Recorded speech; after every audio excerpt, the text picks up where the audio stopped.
The beast broke free at 3:47 station. Time and Owen Clark was in the wrong corridor when it happened. The alarm did not sound. That was the first bad sign. The second was the smell, something ancient and hot and metallic pushing through the ventilation shafts of research station Keth Dar like a warning no one had written a word for. Yet, Owen was 17 hours into a 40-hour data analysis shift when the lights dropped to emergency amber. His workstation screen flickered. The feed from the lower containment deck went black. He grabbed his access card and stood up. The door to his research bay opened. Before he touched it, the corridor was empty. That was wrong. At 3:47, even on a quiet rotation, there were maintenance staff, security, patrol, the night shift xenobiologist, shuffling between labs. The corridor should have had people in it. It had smoke instead, thin and gray, drifting from the direction of sub-level 4. Owen moved toward the emergency assembly point on level 2. He had rehearsed this. Every exchange student on Keth Dar rehearsed this during orientation week. Turn left at the biology hub, right at the atmospheric processors, the green door at the end of the passage. He turned left. The green door was already sealed. The override panel beside it blinked red. He turned back. 3 raiders stood at the far end of the corridor. They were not station staff. The armor was wrong, dark and unmarked, the kind worn by people who did not want their affiliation logged by security cameras. 2 of them carried suppression rods. The third carried something larger that Owen did not look at for long. He ran, not toward them, left again down a maintenance corridor he had walked exactly once during orientation and had mostly forgotten. The floor was ribbed metal. His footsteps were loud and he could not make them quiet, and he ran anyway. The maintenance corridor ended at a junction. Left was a storage bay. Right was the door to sublevel 4. The door to sublevel 4 was open.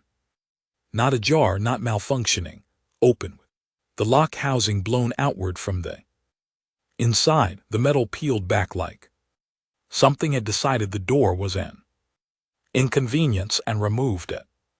Accordingly, Owen stopped at the junction. Behind him, boots on ribbed metal getting louder. He went through the open door. Sublevel 4 was the containment research floor. Owen had never been cleared for it. His exchange program covered atmospheric chemistry and xenobiological data logging, nothing that required access to the beings held in the lower cells. He had heard about them the way everyone on the station had heard about them, carefully in pieces with the particular tone people use when they are being accurate and hoping accuracy will substitute for comfort. The Vorek in Cell 9 had been on Keth Dar for 14 months. It had arrived sedated in a transport shell rated for Category 7 containment. The station's research lead had described it in a briefing Owen had not been invited to, but had later read the transcript of, because he read everything. She had called it the apex predator of the Q-Lith system. She had called it cognitively complex. She had called it in the final line of the briefing something the Galactic Union was still deciding what to do with. Cell 9 was empty.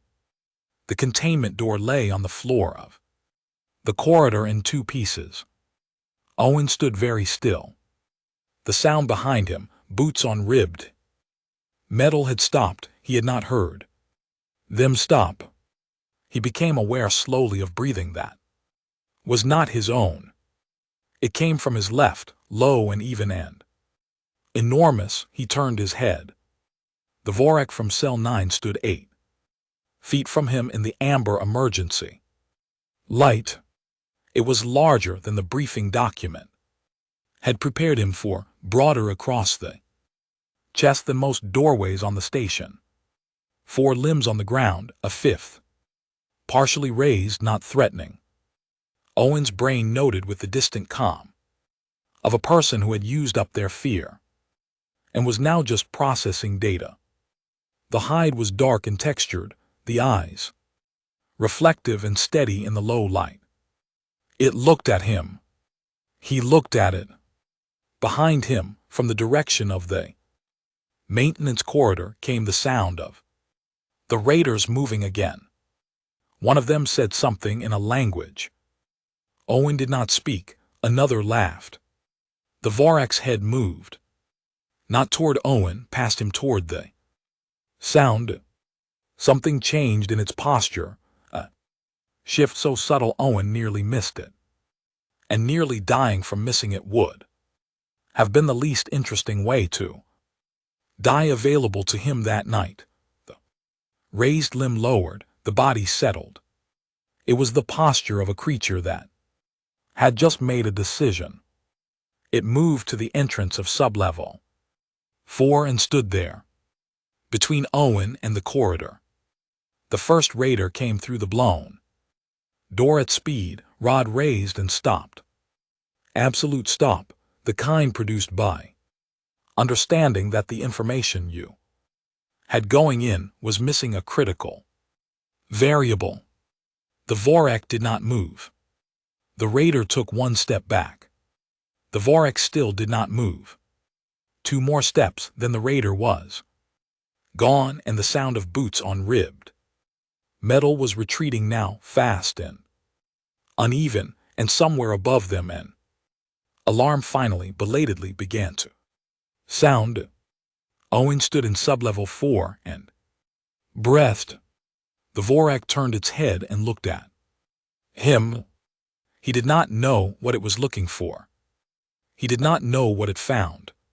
He knew only that it turned back toward the corridor and stayed there, a wall of dark muscle and quiet intention, and that he was improbably still alive.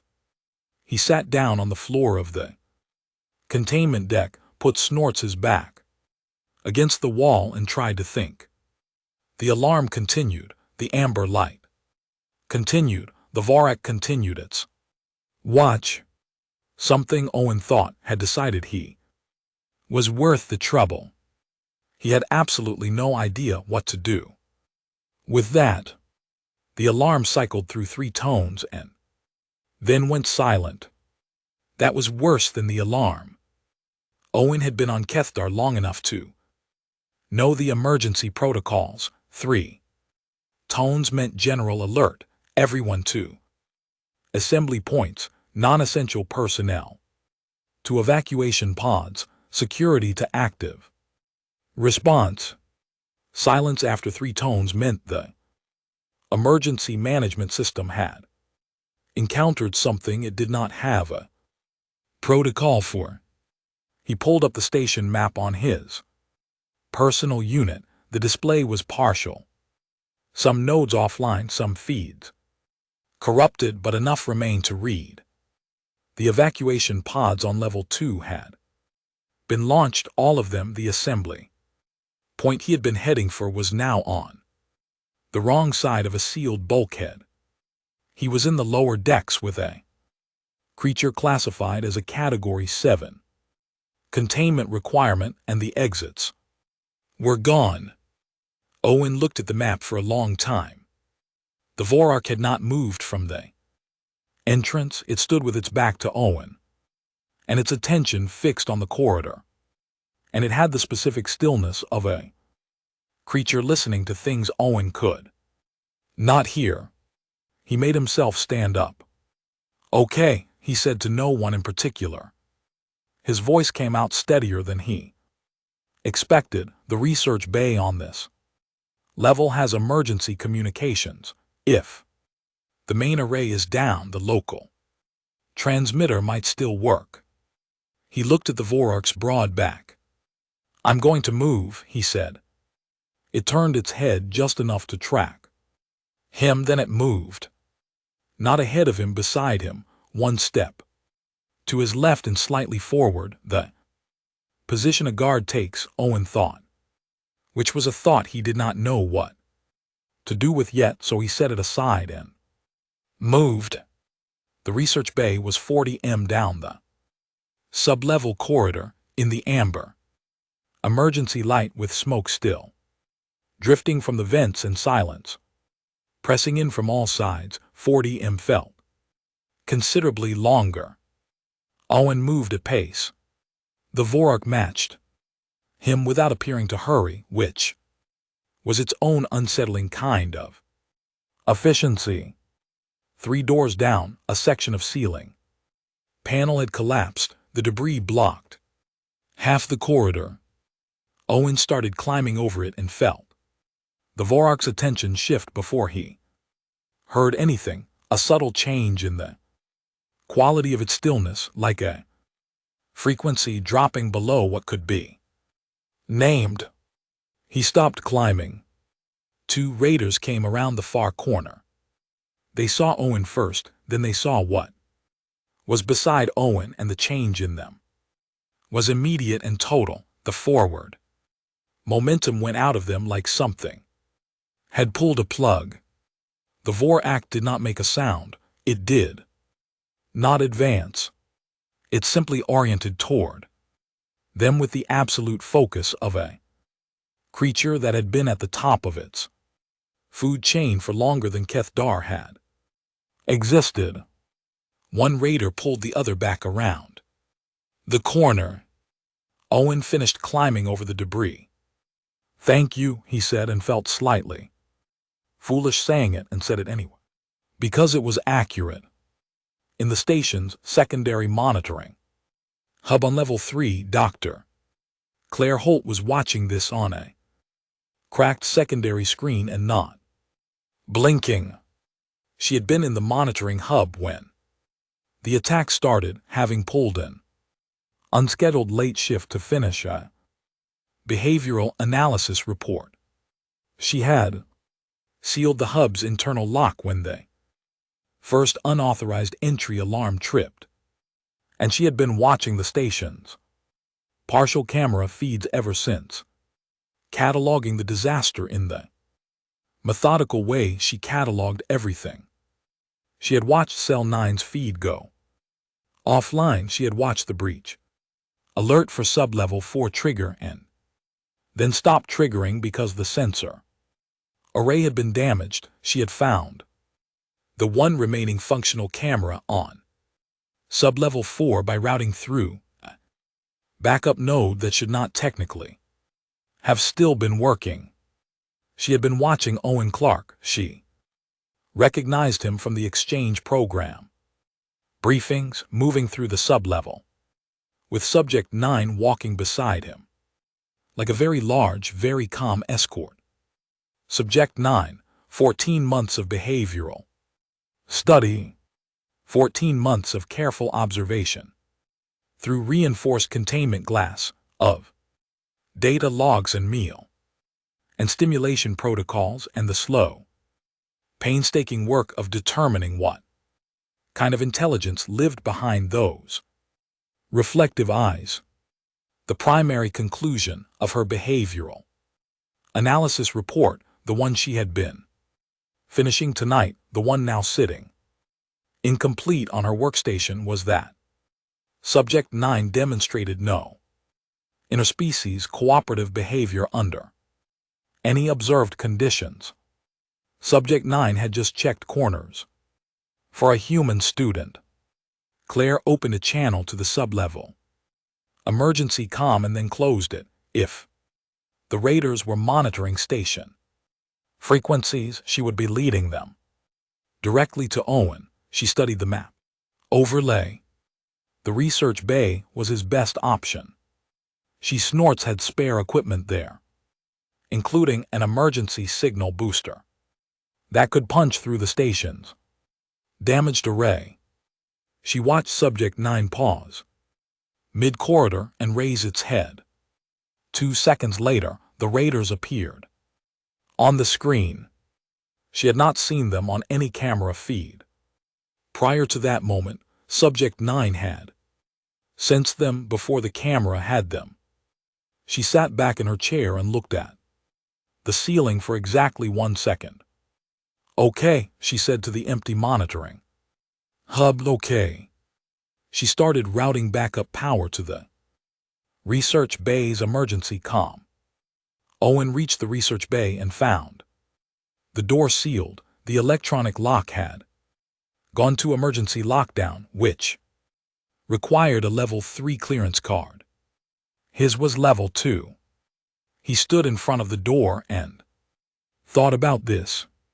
The Vorak moved past him, examined the door for a moment that lasted approximately the time it takes to understand a problem, and then applied precise force to the lock housing. The door opened. "Right," Owen said. He went inside. The emergency comm unit was on the far wall behind a rack of specimen containers. Owen got to it in 12 seconds. The signal booster Claire had been routing power to activated just as Owen's fingers found the transmit switch. He opened the channel. "This is Owen Clark, Exchange Program. Research Station Keth Dar Sublevel 4. Station is under attack. Evacuation pods have launched. I need a response." He paused. "I'm not alone down here." He looked at the Vorak, which had positioned itself at the research bay entrance and was watching the corridor with the same unhurried attention it had given everything else tonight. "I don't think I'm in danger," he added, "but I'm not sure how to explain why." The comm crackled. No response yet. He left the channel open and sat down on an equipment case to wait. The Vorak did not move from the door. Outside, somewhere in the upper deck, something exploded. The station shuddered. The amber lights flickered. The Vorak's head moved, tracking the sound, calculating, then settled again. Owen watched it and thought about the 14 months of behavioral study. He had never been clear to read. He thought he might have something to add to it if they got out of this alive. The raiders had sent a hunter unit. Owen figured this out when he heard the difference. The earlier groups had moved loudly. Boots and equipment, and the particular noise of people confident in their numbers. This was different. He heard it before the Vorak reacted, which told him something.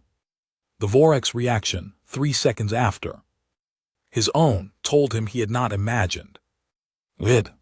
Almost no footsteps. What he could hear was a careful, deliberate silence, the kind that cost effort, the kind produced by people specifically trained to move through enclosed spaces without being found. The Vorak moved away from the research bay entrance for the first time since they had arrived. It did not retreat inside. It moved into the corridor. Owen stood up. Every part of his common sense told him to stay in the research bay behind the partially broken door in the comparative safety of the corner, where 2 equipment racks formed a barrier. His common sense was correct. He stayed. He listened. What followed lasted 40 seconds and sounded nothing like what he expected. No roaring, no impact of bodies against walls, brief sharp sounds, a suppression rod discharge, the crack of something structural giving way, a short series of heavy movements, and then quiet. The Vorak came back through the research bay entrance. It was hurt. Owen saw it in the way it moved, the left front limb taking less weight, shoulder on that side carrying a burn mark across the hide where the Suppression rod had connected at close range. Not a wound that would stop it, but a wound.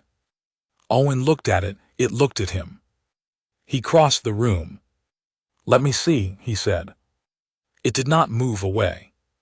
He had a field kit in his bag. Students on exchange programs carried them as part of orientation requirements. The kit was designed for human biology, which meant approximately 60% of it was irrelevant right now, and he had to think carefully about the other 40. He had taken xenobiological first aid as an elective in his second year. Professor Dale had called it a secondary qualification, and most of the class had treated it accordingly. Owen had found it genuinely interesting and paid attention anyway, which was the only reason the next few minutes went the way they did. He cleaned the burn with sterile solution. The compound was pH neutral, enough to be non-reactive across most carbon-based biology, which was the entire point of it, and the Vorak held absolutely still while he worked, not the stillness of tolerance, something that felt, Owen thought, like trust, though he was careful about the word, because it was doing a lot of work in a situation he did not fully understand. The wound was significant but not deep. The suppression rod had grazed rather than made full contact. Owen applied the tissue sealant, also pH neutral, also rated for cross-species emergency use, and then sat back on his heels and assessed what he had done and whether it had helped. The Vorak lowered its head and looked at the treated wound. Then it looked at Owen. "You're welcome," Owen said. Something shifted in the Vorak's posture. He could not name it. He filed it away. In the monitoring hub, Claire watched this on her cracked screen with her hand pressed over her mouth. She had seen Subject 9 take a suppression rod strike. She had watched the Hunter unit, 4 of them specialized, exactly the kind you hired when you wanted live specimens, recovered intact, encounter Subject 9 in the corridor, and she had watched 4 become 0 in 40 seconds. And she was going to think about that carefully later when she had the capacity for it. Right now she was watching Owen Clark apply tissue sealant to an apex predator's shoulder wound while the apex predator held perfectly still, and she felt a specific feeling she did not immediately have language for. It was the feeling of watching something that was not supposed to be possible happening anyway. She had spent 14 months studying Subject 9. She had documented its feeding behavior, its sleep cycles, its responses to stimuli. She had recorded its interaction data with every researcher who had approached, its containment, wary tolerance for some, active discomfort displayed toward others, and for 3 staff members who had approached with particular carelessness, a response so immediate and absolute that the containment protocols had been revised afterward. Subject 9 had never, in 14 months, allowed physical contact from any station personnel without sedation. Owen Clark had walked up to it in an emergency amber corridor, said, "Let me see," and treated a suppression rod burn. She opened the comm channel. "Owen, it's Dr. Holt from Xenobiology. I can see you on the remaining cameras." A pause. "I'm not alarmed," Owen's voice came back, relatively speaking. "The Hunter unit you encountered was one of 3 that came aboard with the Raider group. The other 2 are in the upper decks. There may be more standard personnel between you and the command center." She pulled up the schematic. "Your friend cleared a path to the maintenance lift about 60 m from your Current position if the lift is still. Functional. We'll check, Owen said. She noticed the word not I, we. Be careful, she said. We'll try, Owen said. The maintenance lift was functional. Owen found it exactly where the station map said it was, which was the first thing that had gone according to plan. All night, the Dvorak examined the lift with what Owen had begun to read as professional skepticism, a thorough assessment of dimension, structural integrity, and probable load capacity before stepping inside. Owen followed. The door closed. He pressed level 1. The lift moved. He stood beside the Dvorak in the confined space and said nothing because there was nothing that needed saying. Right now, the wound was treated and holding the lift was moving. 11 minutes was not far. The Dvorak turned its head and looked at him.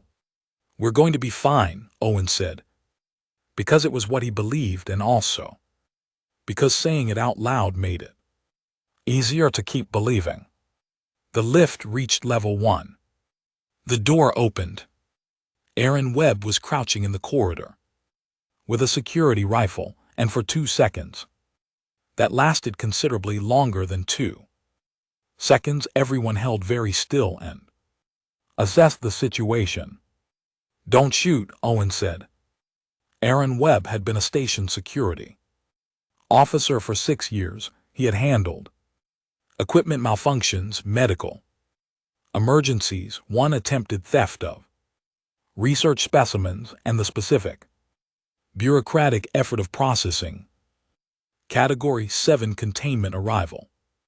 He had run through the emergency protocols so many times that they were automatic, which was why he had made it from level 2 to level 1 through maintenance crawl space while the raiders controlled the main corridors.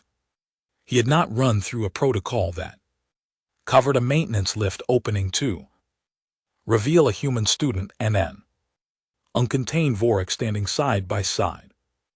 Don't shoot, the student said. Webb did not shoot. He also did not lower the rifle because 6 years had given him good instincts, and the instinct said hold. My name is Owen Clark. I'm in the exchange program, atmospheric chemistry. The Dvorak has been protecting me since sub-level 4. I need to reach the command center. Webb looked at the Dvorak. The Dvorak looked at Webb. It's not going to hurt you, Owen said. He paused. I'm fairly confident. Fairly, Webb said. I treated a wound about 10 minutes ago. We've been working together since the breach. Webb looked at the Dvorak's shoulder. The fresh sealant was visible. He looked at the Dvorak's face, the kind of face that gave nothing away by design, and then he looked at Owen, who appeared calm in the specific way of a person who had arrived at calm through necessity rather than nature and was holding on to it. Deliberately, he lowered the rifle halfway. The command center is on level 1. North section, Webb said. 2 confirmed raider groups between here and there, may be a third, I don't know where. Their leader is. Dr. Holt is monitoring on whatever cameras are still working, Owen said. She's been guiding us.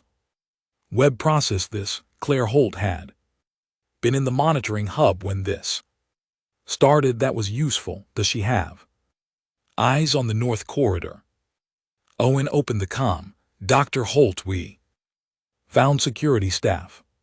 What can you see between us and the command center? Claire's voice came back immediately.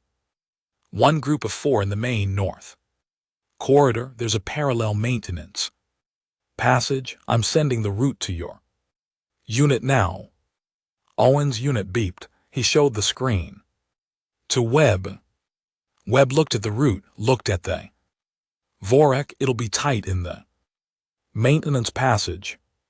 The Vorak looked at the passage entrance, at the end of the corridor, then looked back at Webb, an expression Webb could not categorize and did not try to. "It'll manage," Owen said. The maintenance passage was tight. The Vorak managed. Webb went first, rifle up, moving with the controlled efficiency of years of training. Owen went second. The Vorak came third, moving with its left shoulder turned slightly inward, against the wall, adjusting for the confined space with an awareness of its own dimensions that Webb found, despite himself, impressive. They moved in silence. At the junction point, Webb raised a fist and stopped. Everyone stopped.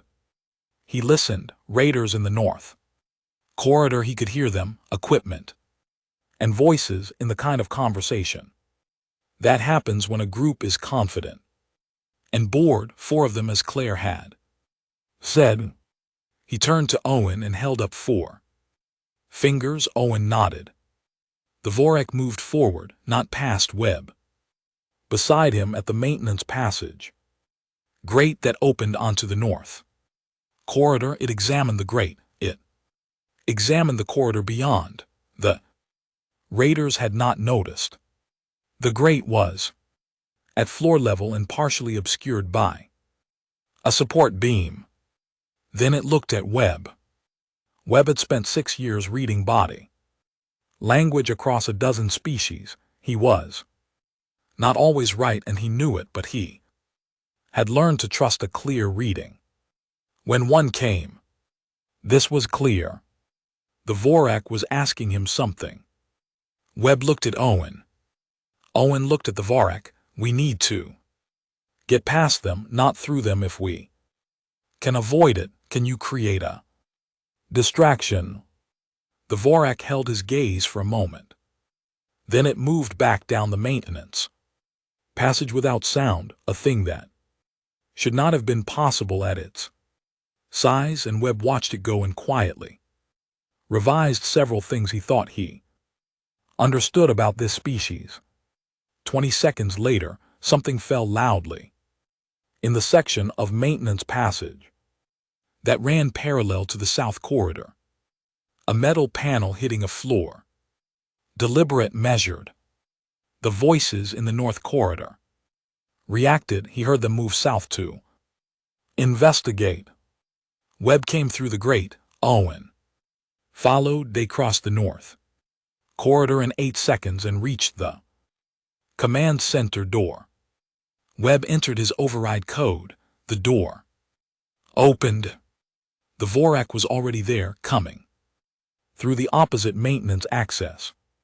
On the far side of the command center, Webb stopped in the doorway. "It knows the station layout," Owen said. From behind him. "It does," Webb said. 14 months, Owen said. "It had 14 months to learn it." Webb had no response to that. He moved to the communications console. The command center was not empty. The Raider leader was at the station's data terminal copying files with his back to them. He heard the door. He turned. For a moment, nobody moved. He was not armed with a suppression rod. What he carried was larger, and he raised it with the practiced speed of someone who had been in exactly this situation before. The Vorak crossed 4M in a fraction of a second. The weapon discharged once and hit the ceiling, and that was the end of the Raider leader's participation in the night's events. Webb was already at the communications console. What Owen remembered later, when people asked him, and people asked him many times in many rooms with different insignia on the walls, was that the Vorak had not hesitated. There was no moment of assessment, no visible calculation of risk. The weapon came up and the Vorak simply moved. 4M. Gone before the discharge lit the ceiling.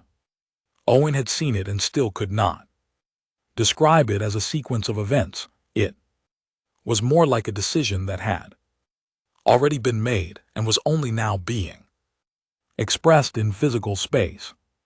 No one was hurt. The Raider leader was not seriously hurt either, which was its own kind of statement. The Vorak had stopped him with the minimum necessary, and Owen filed that away next to everything else he was filing away for. Later, Webb's hands were already moving across the communications console. And GT snorts. And GT, the main array was offline. He had expected that, but the backup transmitter was intact. And Claire's power routing from the monitoring hub had kept it active. Channel open, he said, sending distress signal on primary band. Owen watched the signal go out, a single line on the transmission log, the time stamp read 501. The Galactic Union response fleet's listening post was 11 minutes away at emergency speed.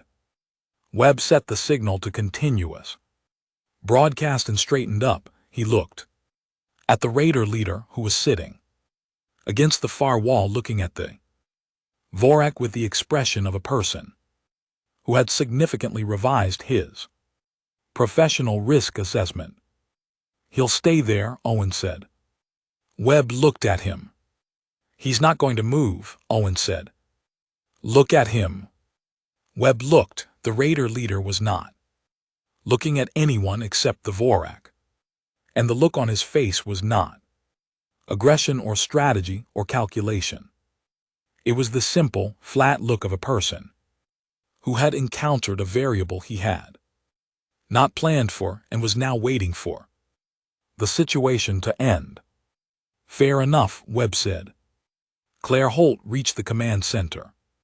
12 minutes later, she had left the monitoring hub when the transmitter signal confirmed clear broadcast and made her way through the station using her own knowledge of which passages the Raiders were not using, a knowledge accumulated incidentally through years of late shifts and alternative paths between labs that most people took the main corridors for.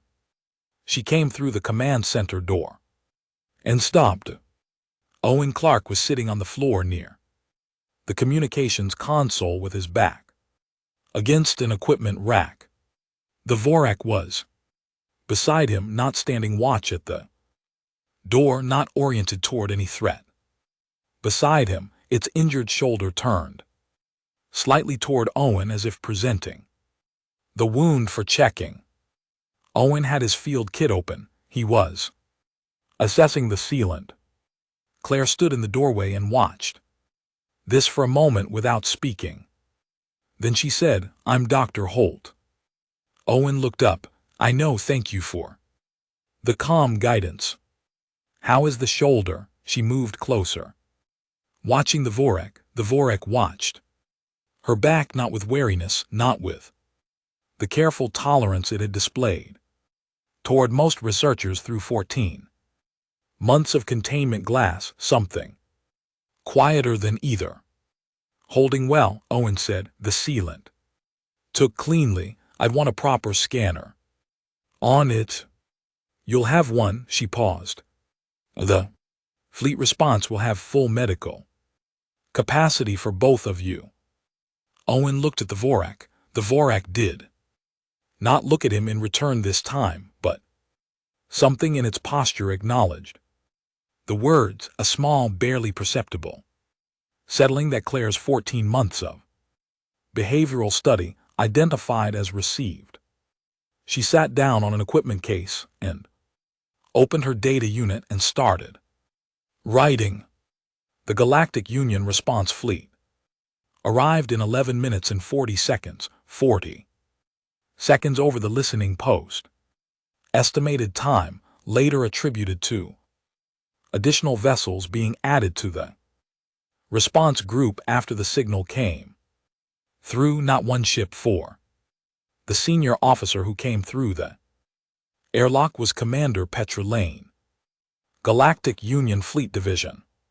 She assessed the situation in the command center in under 2 minutes. The Raider leader secured the station structural status, logged the wounded station, personnel triaged, and then she stopped in front of Owen and the Vorak. She looked at Owen. Exchange program. Atmospheric chemistry, Owen said. Owen. Clark. She looked at the Vorak. The Vorak looked at her. Category 7 containment, she said. It was not a question. Yes, Owen said. Currently uncontained. Yes. Commander Lane looked at the Vorak for a long moment. The Vorak held her gaze with the same quality of attention. It gave everything, complete, unhurried, certain of itself.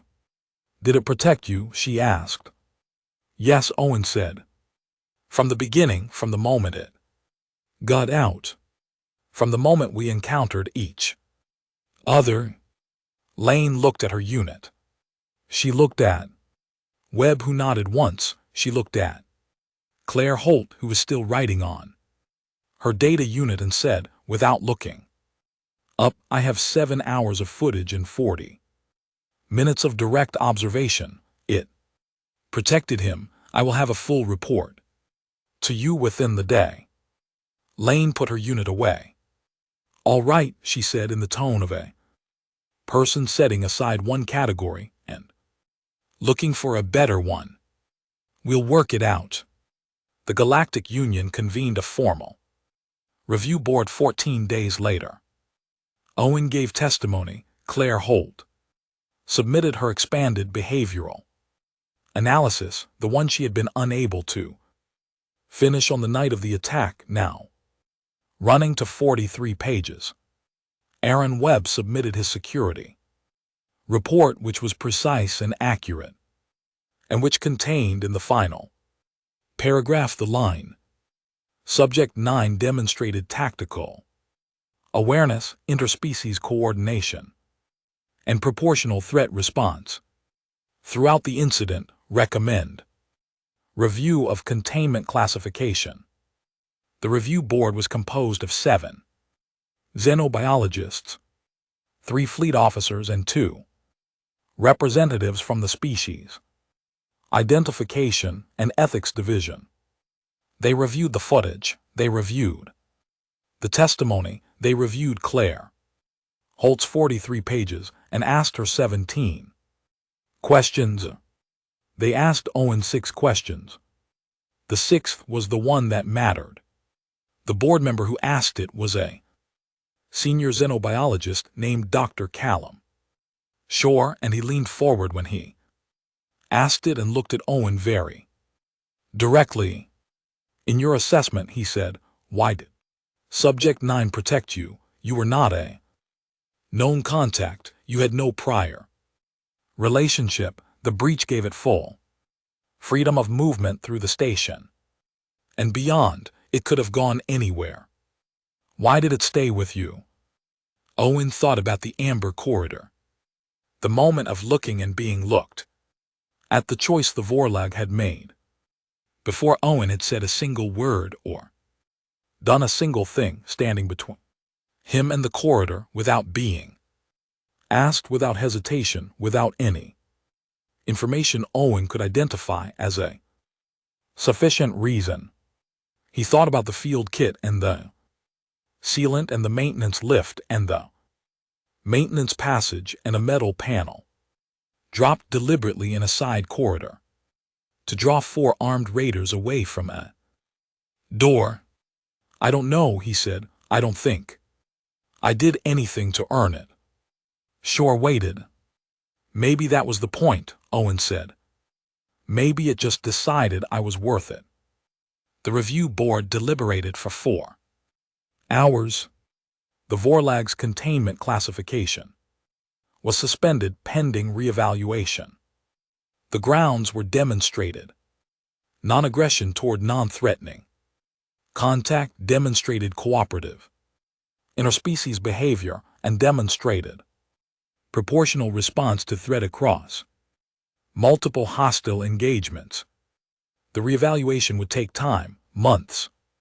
Possibly. The process existed for a reason, and the board respected the process. What the board did not enter into the formal record because it was not the kind of thing that fit neatly into formal records was the feeling in the room when Dr. Shore read the decision aloud, the quiet that came after the particular quality of it. It was the quality of people who had been looking at something they thought they understood and had been asked to look again and had looked again and found something larger than what they had been prepared for. Somewhere in the station's temporary holding facility, comfortable, open. Nothing like a containment cell, the Vorleg from Cell 9 lay on its side and slept. Outside the facility, in the corridor, Owen Clark sat in a chair with a data unit on his knee and wrote notes for the report his exchange program supervisor was expecting. The report was supposed to cover his findings in atmospheric chemistry. He was going to write about something else. The Vorax shifted in its sleep. Owen heard it through the wall. He kept writing.